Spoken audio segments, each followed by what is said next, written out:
साथियों नमस्कार। साथियों, सुप्रीम कोर्ट ने जो यूजीसी की नई गाइडलाइंस आई थी उन पर अभी स्टे लगा दिया है और उसमें कुछ बदलाव करने को बोला है। सुप्रीम कोर्ट ने इन गाइडलाइंस पर कुछ आपत्ति भी जताई है, जिसके बाद जनरल कैटेगरी में और ओबीसी कैटेगरी में थोड़ी सी राहत है, लेकिन अभी भी अंतिम फैसला आना बाकी है। अभी सिर्फ स्टे लगा है। सरकार को और यूजीसी को बोला गया है कि इन गाइडलाइंस को दोबारा से तैयार करें और इस तरह से तैयार करें कि हर चीज़ स्पष्ट हो। अब ये पूरा मामला क्या है, ये मैं आपको हमारे वर्ल्ड अफेयर्स इनसाइट्स नाम के यूट्यूब चैनल पर समझा चुका हूँ। पूरा एक डिटेल्ड वीडियो मैंने बनाया था अभी कुछ दिन पहले, लेकिन फिर से जल्दी से समराइज कर देता हूँ। बात कुछ ऐसी है कि जो यूजीसी है, यूजीसी का काम होता है हायर एजुकेशन में क्वालिटी को इंश्योर करना, जिसके तहत ये अलग अलग यूनिवर्सिटीज़ को ग्रांट देती है और बताती है कि देखो भाई, तुमको अपने यहाँ पर सिलेबस इस तरह का रखना है, टीचर्स प्रोफेसर्स इस तरह के रखने हैं, बच्चों में इस तरह की क्वालिटी आनी चाहिए, इस तरह का स्किल सेट होना चाहिए और इक्विटी और इक्वलिटी भी होनी चाहिए। अब इक्वलिटी के तहत इसमें सारी चीज़ें आ जाती हैं कि किसी तरह का कोई भेदभाव ना हो, ना तो कास्ट के बेसिस पर, ना रिलीजन के बेसिस पर, ना जेंडर के बेसिस पर, किसी भी बेसिस पर भेदभाव नहीं होना चाहिए। ऐसी स्थिति में यूजीसी ने समय समय पर कुछ ऐसी गाइडलाइंस दी हैं यूनिवर्सिटीज़ को कि भाई इन गाइडलाइंस का पालन करिए जिससे कि डिस्क्रिमिनेशन आपके यहाँ ना हो। उन गाइडलाइंस का कभी पालन हुआ, कभी नहीं हुआ। जो एक मोटे तौर पर गाइडलाइंस आई थी वो 2012 में आई थी, जिसमें यूजीसी ने कहा था कि भाई कॉलेजेस को और यूनिवर्सिटीज़ को चाहिए कि इन गाइडलाइंस का पालन करें जिससे कि वहाँ पर डिस्क्रिमिनेशन रोका जा सके। लेकिन ये मैंडेटरी नहीं थी, बाध्यकारी नहीं थी कि मानना ही है। तो किसी ने माना, किसी ने नहीं माना। लेकिन कॉलेजेस में, यूनिवर्सिटीज़ में ये भेदभाव लगातार चलता रहा। अलग अलग शिकायतें आती रहीं कि भाई बच्चों में आपस में डिस्क्रिमिनेशन है, कास्ट को लेकर के है, अलग अलग तरह से ये चीज़ें चलती रहीं। एक केस बड़ा बन के जो सामने आया था 2016 में आया था रोहित वेमुला का, जहाँ पर उसकी डेथ हो गई थी और बाद में पता चला था कि वो कास्ट के बेसिस पर नहीं हुई थी, लेकिन शुरुआत में बोला गया था कि कास्ट डिस्क्रिमिनेशन के कारण उसने आत्महत्या कर ली है। ऐसा मामला फिर 2019 में भी सामने आया पायल तड़वी का। महाराष्ट्र में एक डॉक्टरी की पढ़ाई करने वाली लड़की को इस तरह से भेदभाव झेलना पड़ा, जिसके बाद उसने आत्महत्या कर ली। इसी के साथ कई ऐसे पेरेंट्स थे जिनको ऐसा लग रहा था कि हमारे बच्चों के साथ भेदभाव होता है, तो उन पेरेंट्स ने लगातार कोर्ट में शिकायतें करना स्टार्ट कर दी, पीआईएल डालना स्टार्ट कर दी। और 2019 में कोर्ट ने यूजीसी से कहा कि तुम हर तरह की क्वालिटी को मेंटेन कर रहे हो, तुम कॉलेजेस यूनिवर्सिटीज़ को हर तरह की चीज़ बता करके ये इंश्योर कर रहे हो कि भाई हायर एजुकेशन में सब ठीक चलता रहे, लेकिन ये डिस्क्रिमिनेशन को नहीं रोक पा रहे हो। तो कुछ ऐसी गाइडलाइंस बनाओ जिससे डिस्क्रिमिनेशन या भेदभाव रोके। यूजीसी ने कहा कोर्ट से ठीक है, हम बनाते हैं, हम कुछ करते हैं। आप 3-4 साल तक गाइडलाइंस ही बनती रहीं। फाइनली 2025 में यूजीसी ने कुछ गाइडलाइंस बना करके कोर्ट के सामने पेश करी कि भाई ये हैं जिनको हम लागू कर दें तो डिस्क्रिमिनेशन रुक सकता है। इसी बीच 2018 में यूजीसी ने जो गाइडलाइंस इन्होंने या जिस तरह के नियम कायदे कानून इन्होंने रैगिंग को रोकने के लिए तैयार किए थे, जो सफल भी हुए, उन्हीं को लागू करके डिस्क्रिमिनेशन रोकने का प्रयास किया 2018 से। लेकिन अगले 4-5 साल में देखा गया ये रोक नहीं पाए। जो रैगिंग वाला फ्रेमवर्क था वो काम नहीं कर पाया। और जो 2012 इक्विटी फ्रेमवर्क था जिससे ये डिस्क्रिमिनेशन रोकना था, उसको तो कोई मान ही नहीं रहा था। तो इसीलिए बहुत ही सख्ती से नियम कायदे कानून लागू करने के लिए यूजीसी को काम करना था। और 2025 में जब उसने सुप्रीम कोर्ट के सामने अपनी गाइडलाइंस रखी तो सुप्रीम कोर्ट ने कहा ठीक है, आपने लागू कर सकते हैं। फाइनली अभी 15 जनवरी के आसपास इन गाइडलाइंस को जारी कर दिया गया। लेकिन मज़े की बात यह है कि किसी भी कॉलेज यूनिवर्सिटी ने अभी तक इसको अपनाया नहीं है, या तो कहें कि इन्होंने ही रोक दिया हो। अब मोदी सरकार की नाक के नीचे ये सब हो रहा है। हो सकता है मोदी जी को ना पता हो, क्योंकि अब हर चीज़ उनको पता हो जरूरी भी नहीं। धर्मेंद्र प्रधान को पता होना चाहिए था, शिक्षा मंत्री हैं। अगर उन्हें पता नहीं है तो ये उनकी गलती है, पता है तब भी गलती है कि आप इस तरह की गाइडलाइंस कैसे आने दे रहे हो। तो एक बवाल ऐसा हो गया इन गाइडलाइंस के बाद, क्योंकि इन गाइडलाइंस में ये लिखा गया था, ये जो अभी आई हैं ये मैंडेटरी थी, बाध्यकारी थी। इसमें लिखा गया था कोई भी कॉलेज में, यूनिवर्सिटी में, किसी भी यूनिवर्सिटी कॉलेज में, प्राइवेट हो, सरकारी हो, अर्ध सरकारी हो, कुछ भी हो, किसी भी एससी, एसटी, ओबीसी और यहां तक दिव्यांग के साथ भी कोई भेदभाव नहीं होगा। अगर होता है तो उसके लिए एक एक्शन लिया जाएगा। पूरा प्रोसेस है। एक्शन ये है कि अगर किसी के साथ भेदभाव हुआ, मेरे साथ हुआ, तो मेरे कॉलेज में एक बॉडी बनाई जाएगी, इक्वल अपॉर्चुनिटी सेंटर। इस बॉडी के पास में जाऊंगा, इस सेंटर के पास में जाऊंगा, ये हर कॉलेज में होगा। इससे जाकर के मैं बोलूंगा मेरे साथ ऐसा ऐसा हो गया है, ये तुरंत मेरे को कमेटी के पास भेज देंगे। एक इक्विटी कमेटी होगी उसी कॉलेज में। उस कमेटी में SC ST OBC के लोग होंगे जो मेरी बात को सुनेंगे। वो कमेटी 15 दिन के अंदर अंदर जांच करेगी कि मेरे साथ क्या क्या हुआ है, क्या नहीं हुआ, और अगले 7 दिन के अंदर अंदर जिसने मेरे साथ भेदभाव किया उस पर एक्शन ले लेगी। अगर एक्शन उसने नहीं लिया तो मैं वहीं पर ओम्बड्समैन के पास जा सकता हूं और अपनी शिकायत दर्ज करा सकता हूं। अब इसी में जो इक्वल अपॉर्चुनिटी सेंटर जो मेरे कॉलेज में बना हुआ है, जिसके तहत वो कमेटी आती है, उस सेंटर का काम है साल में 2 बार रिपोर्ट सबमिट करना अपनी यूनिवर्सिटी को और यह बताना कि वो किस तरह से इस कॉलेज में डिस्क्रिमिनेशन को रोक रहा है। और यूनिवर्सिटी का काम है साल में 1 बार इस रिपोर्ट को UGC को देना कि भाई देखो हमारे अंतर्गत जितने भी कॉलेज आते हैं हम उनके यहां कैसे डिस्क्रिमिनेशन को रोक रहे हैं। यह पूरा एक प्रोसेस तैयार किया गया। इसमें जनता भड़क गई, जनरल कैटेगरी वाले भड़क गए, OBC वाले भी भड़क गए क्योंकि उनके ऊपर केस हो सकता है, SC ST वाले कर सकते हैं। और रिकॉर्ड्स में देखा गया है कि OBCs के ऊपर बहुत हुए हैं, यूपी में तो विशेष तौर पे बहुत हुए हैं। तो जब ये मामला भड़क गया तो सरकार फंस गई। सरकार ये नहीं समझ पा रही कि अगर हम इसको रोकें तो एक बड़ा तबका हमसे नाराज हो जाएगा, जिसमें SC ST और OBC को भी मान लेते हैं। चलो, एक OBC का सेक्शन ऐसा है जो जनरल पे तो केस ठोक सकता है, लेकिन जब उस पर केस ठोक गया तब वो मरा, तो वो बीच में फंस रहा है। तो सरकार को लगा कि इन सबके वोट चले जाएंगे, और अगर हमने नहीं किया तो जनरल वाले नाराज हैं। और पहली बार देखा है कि जनरल वालों ने इस तरह से विरोध दर्ज करा के सरकार को बैकफुट फैला दिया। वरना जनरल का वोट कभी भी इस तरह से संगठित नहीं होता और कभी भी अपने आप को वोट बैंक के रूप में स्थापित भी नहीं कर पाए। आपने कोई पार्टी ऐसी नहीं देखी होगी जो जनरल के वोट लेने के लिए उनको लुभाने का प्रयास कर रही हो। पार्टीज या तो यादवों को लुभाएंगी या सो कॉल्ड दलितों को लुभाएंगी। देखो, मैं जातियों में मानता नहीं हूँ, इसलिए मैं सो कॉल्ड ही कहता हूँ। जो ये अपर कास्ट कहते हैं ना, ये भी सो कॉल्ड अपर कास्ट है, सब सो कॉल्ड ही है। हम कोई जातियों में बटे हुए लोग नहीं हैं, हम इस देश के हिंदू हैं। बट बात करने के लिए बोलना पड़ेगा। कोई मुसलमानों को इम्प्रेस करने के लिए अपनी पॉलिसीज लाएंगे, लेकिन कभी भी ये जनरल कैटेगरी वालों को इम्प्रेस करने के लिए नहीं ला जाती, क्योंकि एकत्रित होते ही नहीं है ये। तो सरकार को लगा होगा चल ठीक है, अब आ गई हैं तो आ गई हैं, क्या ही फर्क पड़ेगा, 2-3 दिन चिल्लाएंगे फिर शांत पड़ जाएंगे। लेकिन मामला गर्माता चला गया। जब मामला ज़्यादा गर्मा गया और कई लोगों ने कोर्ट में PIL डाल दी, सुप्रीम कोर्ट में, तो सुप्रीम कोर्ट ने फैसला दिया और तत्कालीन फैसले में सुप्रीम कोर्ट ने कहा, कल की बात है, कि अभी इन गाइडलाइंस पर स्टे लगाइए, इन पर पुनर्विचार करिए और बिल्कुल स्पष्ट रूप से लेकर के आइए कि क्या मतलब है इन गाइडलाइंस का, किस पर किस कंडीशन में आप एक्शन ले सकते हैं और किस तरह से इनको लागू किया जा सकता है। ये हवा में बड़ी वेग सी जो आप ले आए हो, ये स्पष्ट रूप नहीं दे पा रही हैं।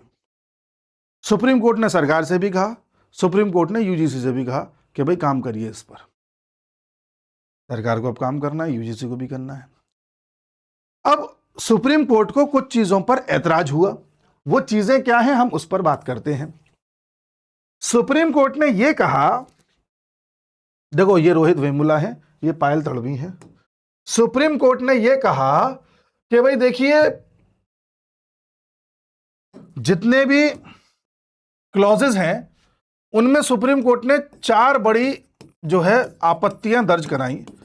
पहली आपत्ति तो यह है, सुप्रीम कोर्ट का कहना है कि जो क्लॉज 3E है वो ये कहता है कि डिस्क्रिमिनेशन नहीं होना चाहिए।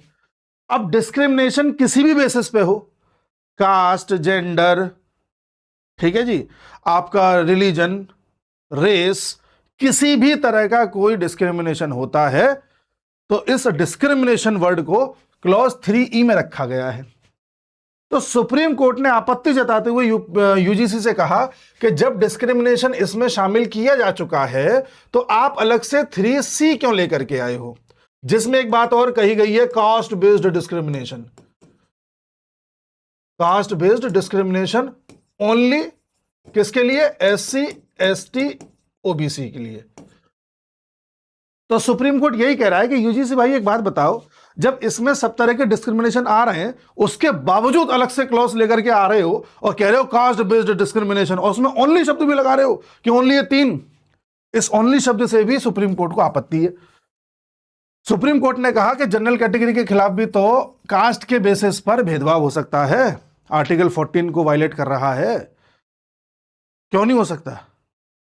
आजकल हो भी रहा है ब्राह्मणवाद। ब्राह्मणवाद कश्मीर में आप देखिए, कश्मीरी पंडितों को किस तरह से भगाया गया, तो क्या नहीं हुआ उनके खिलाफ?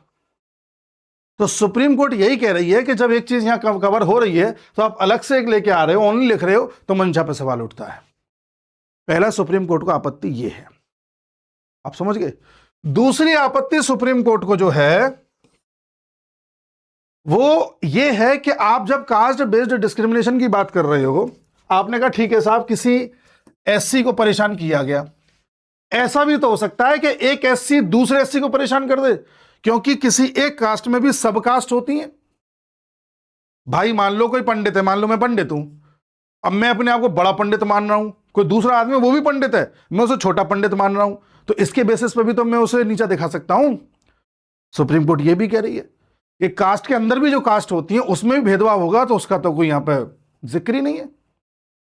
ओबीसी भी तमाम तरह के होते हैं, ओबीसी में तमाम कास्ट आती हैं, हजारों कास्ट आती हैं, कोई एक कास्ट दूसरे कास्ट से क्या पता डिस्क्रिमिनेशन कर रही हो, उसका क्या? तो इस पर भी सवाल उठा। तीसरा सवाल सुप्रीम कोर्ट ने उठाया वर्ड सेग्रीगेशन का। आप जान के हैरान होंगे, ये सेक्शन क्लॉज 70 में आता है, जान के हैरान होंगे, कई कॉलेजेस में जाति के आधार पर हॉस्टल बनाए गए हैं, हॉस्टल के कमरे आवंटित किए गए हैं कि इसमें इस जाति के लोग रहेंगे, इसमें इस जाति के लोग रहेंगे, इसमें इस जाति के लोग रहेंगे। कहीं कहीं तो लाइब्रेरीज में सेक्शंस बना दिए गए हैं। तो बड़ी हैरानी की बात है। तो इसमें जो लिखा हुआ है, लिखा यह है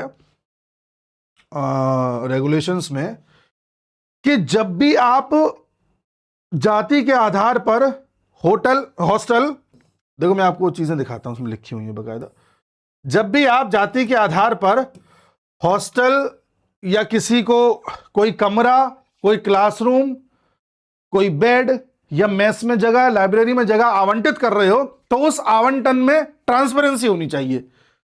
नहीं समझे? अगर मैंने ये कहा कि ये जो पूरा हॉस्टल का सेक्शन है यहां पर सिर्फ यादव रहेंगे, तो ये यूजीसी की गाइडलाइन कह रही है कि यादवों को जब आप यहां पर फिट कर रहे हो तो इसमें ट्रांसपेरेंसी होनी चाहिए, कहीं ऐसा ना हो कि यादव में ब्राह्मण घुस जाए। सुप्रीम कोर्ट को बड़ी आपत्ति हुई इस पर कि सेग्रीगेशन वर्ड का क्या मतलब है, आप ये सब क्या कर रहे हो, ये सेग्रीगेशन क्यों लेके आ रहे हो? ये अगर आप इस तरह से आवंटित करोगे तो ये तो हमारे यहां पर इक्वलिटी और फ्रेटर्निटी को प्रभावित करता है, आर्टिकल 14, 15 को प्रभावित कर रहा है और प्रियम्बल को प्रभावित कर रहा है। सुप्रीम कोर्ट बड़ी नाराज हुई कि बढ़ते हुए समाज में जहां हम लोग एक होकर के रहना चाह रहे हैं, वहां पर तो और ज्यादा आप कास्ट डिस्क्रिमिनेशन फैला रहे हो, ऐसे तो अराजकता आ जाएगी। और सबसे बड़ी बात साथियों ये भी है कि ये जो रेगुलेशंस आई हैं, जो गाइडलाइंस आई हैं, ये सब पर लागू हैं, केवल स्टूडेंट्स पर नहीं है, टीचर पर, प्रोफेसर पर, मैनेजमेंट वालों पर, वहां के स्टाफ पर, कोई भी किसी के बारे में जाकर के शिकायत कर सकता है। मुझे आज लगा कि लाइब्रेरी ने मेरे को किताब आवंटित नहीं कर रहा, मुझे किसी और को दे दिया, मैं उसके खिलाफ जाकर शिकायत कर दूंगा कि मैं से जाति सूचक शब्दों का इस्तेमाल कर रहा था। मुझे आज की मेस में खाना अच्छा नहीं लगा, मैं जाकर शिकायत कर दूंगा कि मुझसे जाति सूचक शब्दों का इस्तेमाल कर रहा था। ऐसे तो कोई काम ही नहीं कर पाएगा, युद्ध का मैदान बन जाएगा कॉलेज। तो ये बात थी, ये बात सुप्रीम कोर्ट ने भी कहा कि ये तो अराजकता लेकर के आ जाएगा। फिर सुप्रीम कोर्ट ने यह भी कहा कि रैगिंग वर्ड को तो आपने कहीं भी इस्तेमाल नहीं किया, रैगिंग भी तो एक तरह से डिस्क्रिमिनेशन है, रैगिंग को इतने हल्के में क्यों ले रहा है यूजीसी? माना कि रैगिंग कम हो गई है लेकिन खत्म नहीं हुई है, आज भी कई जगह हो रही है। तो आप हमें यह बताइए, सुप्रीम कोर्ट यूजीसी से पूछ रही है, आप हमें यह बताइए कि रैगिंग शब्द के बारे में आपका क्या ख्याल है? तो इस पर भी आपत्ति जताई गई है। तो इस तरह से सुप्रीम कोर्ट ने अपने ये 4 बड़े बिंदुओं को रख करके ये बोला है कि भाई आप हमें जल्द से जल्द इन क्वेश्चंस का आंसर दीजिए और नए तरीके से गाइडलाइंस को फ्रेम कीजिए। तो साथियों ये पूरा एक मैटर है जिससे सुप्रीम कोर्ट नाराज था। सुप्रीम कोर्ट में 2 जजों की बेंच थी, जिसमें एक तो हमारे जो चीफ जस्टिस हैं सूर्यकांत जी वो भी थे, और जस्टिस जॉयमाला बागची भी थे। इन दोनों ने मिलकर के ये पूरा फैसला या एक तरीके से सुनवाई करी है। तो ये पूरी बात है। अब देखो, एक सच्चे समाज के लिए, एक अच्छे समाज के लिए बहुत ज़रूरी है कि इस तरह की गाइडलाइंस का हर किसी को विरोध करना चाहिए था। मैं मानता हूं कोई एससी का बच्चा पढ़ने जा रहा है, तो वो जब अपने बच्चे को भेज रहा है और माना कि उस बच्चे ने किसी जनरल वाले के खिलाफ ऐसा कर दिया, गलत आरोप लगा दिया, तो कहीं ना कहीं इसका बच्चा भी तो दुरुपयोग कर रहा है उस चीज़ का। मान लो अगर मैं पेरेंट हूं तो मैं क्या चाहूंगा कि मेरा बच्चा अगर कॉलेज में पढ़ने गया है तो अच्छे से पढ़ाई करके निकले। मैं नहीं चाहूंगा फालतू के किसी एक्ट का इस्तेमाल करके, रूल्स का इस्तेमाल करके किसी मामले में उलझे, भले ही वो किसी और को परेशान कर सकता हो। मैं क्यों चाहूंगा कि वो वैमनस्यता फैले, 2 जातियों में तकरार हो, लड़ाई हो? मैं क्यों चाहूंगा? अगर मैं प्रोग्रेसिव माइंडसेट का हूं और अगर मैंने कसम खा रखी कि नहीं नहीं जनरल वाले तो ऐसे ही होते हैं, तो फिर तो भाई या तो फिर इस तरह की माइंडसेट के साथ में चल लूं, तो अपने बच्चे को भी अच्छा इंसान नहीं बना पाऊंगा। तो जो अच्छे बनने की राह पर आगे बढ़ना चाहते हैं, फिर वो चाहे SC ST OBC so called general किसी भी उसके हों, सेक्शन के हों, वो कभी नहीं चाहेंगे कि इस तरह की लफड़ेबाजी में हमारा लड़का पड़े। इसलिए विरोध सबको करना चाहिए था इसका। डिस्क्रिमिनेशन डिस्क्रिमिनेशन है, और डिस्क्रिमिनेशन अगर होता है, पहली बात तो होना नहीं चाहिए, और दूसरी बात इस तरह की गाइडलाइंस ला करके आप लोगों को और याद दिला रहे हो कि हाँ हाँ हम भरी, मैं तो भूल ही गया था मेरी जाति ये है, अच्छा हाँ मैं तो ये कर सकता हूँ। ये गलत है। एक तरफ हम कह रहे हैं एक हैं तो सेफ हैं, बटोगे तो कटोगे, और वहां इस तरह के नियम ला करके हम और ज्यादा बांटने का कार्य कर रहे हैं। ये नहीं होना चाहिए था। तो इसको कुछ इस तरह से फ्रेम की, हम भी देखो, हम सब कॉलेज से पढ़े हैं, मैं भी पढ़ा हूँ, बाकी लोग पढ़े। हमारे कॉलेज में कभी चर्चा ही नहीं हुई जाती कि हमें पता ही नहीं चलता था हमारा दोस्त किस जाति का है क्या नहीं है। मुझे आज भी नहीं पता मेरे दोस्त किस जाति के हैं। सरनेम पता है, मुझे नहीं पता वो सरनेम का आदमी उस स्टेट में किस जाति का होता है। दूसरे स्टेट के दोस्त रहे हैं। अब रिलीजन के दूसरे होते हैं वो अलग ही पता चल जाता है, क्यों नाम ही अलग होता है। वो तो खैर मैं ये कहूँ कि मुझे रिलीजन भी नहीं पता था, तो ये गलत है। बट जातियों को नहीं पता था। इस तरह के नियम कायदे कानून आने के बाद हो सकता है मैं जाति का ही पता करूँ, तो ये गलत है। और हम सब लोगों को ये भी पता होना चाहिए कि हमारे संगठन होने की ताकत क्या है। सोशल मीडिया पर इस तरह का ट्रेंड चला है पिछले 10-12 दिन से कि सरकार को बैकफुट पे आना पड़ा। सरकार बैकफुट पे ही एक तरह से, और सुप्रीम कोर्ट को भी ये फैसला देना पड़ा। सुप्रीम कोर्ट भी जनता के भाव को समझ पाई। दूसरी बात, एक चीज़ और आप जानिए, बीजेपी तो फंसी गई थी, और सबसे ज़्यादा जो इस्तीफे हुए हैं वो भी बीजेपी में ही हुए हैं कि भाई इस तरह के एक्ट के खिलाफ हम इस्तीफा दे रहे हैं। बाकी पार्टियों में किसी में इस्तीफे नहीं दिए, ये भी आप देख लेना। तो सब नाटक करते हैं, लेकिन क्लियर कट कोई भी सामने नहीं आया जनरल कैटेगरी के साथ, ये भी पता होना चाहिए। तो इस तरह की अभी तक बात रही है। बाकी कोई भी अपडेट आती है तो मैं लेकर के आऊँगा। तब तक के लिए नमस्कार।